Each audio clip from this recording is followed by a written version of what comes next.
Hello বন্ধুরা, সোজা সাপটা রান্নায় সবাইকে স্বাগত। আজকে মাটন রান্না করব। তো প্রথমে মাটনটা ধুয়ে নিয়েছি। এখন লবণ হলুদ দিয়ে মেখে প্রেসার কুকারে সিটি দিয়ে নেব।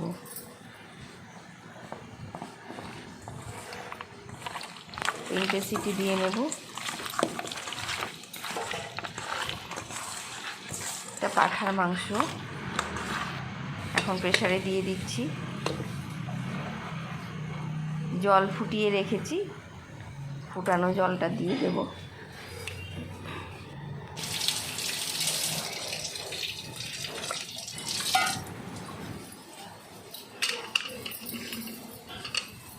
এদিকে আলুটা ভেজে নিচ্ছি। ভাজা হয়ে গেছে, নামিয়ে নেব।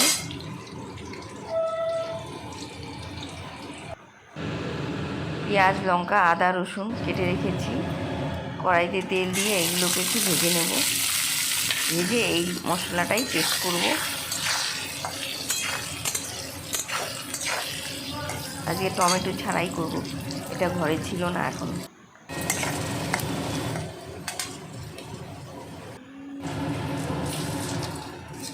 এলাচ ফোড়ন দিয়ে দিলাম আর তেজপাতা।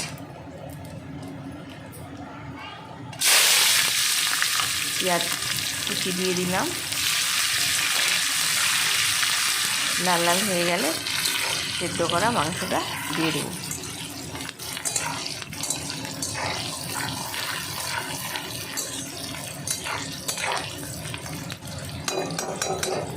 এখন মাংসটা দিয়ে দেব। জলটাকে আলাদা করে শুধু মাংসটা দিয়ে দেব।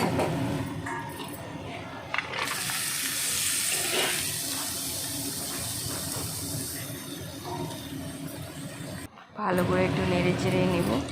আর পেস্ট করেছি সেই ভাজা মশলাটা, পেঁয়াজ লঙ্কা আদা রসুন, এটা দিয়ে দিলাম। এখন ভালো করে মিশিয়ে নেব।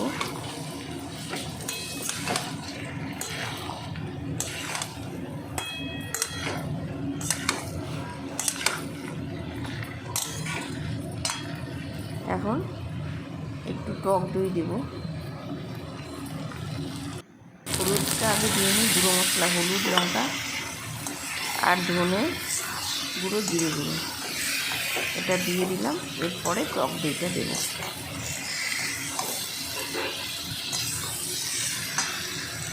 এখন দিয়ে দেব টক দইটা।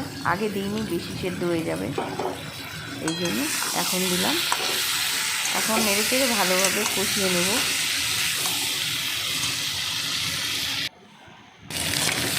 কষানো প্রায় হয়ে গেছে, আলুটা দিয়ে দিলাম। আলুটা আরেকটু সেদ্ধ হবে।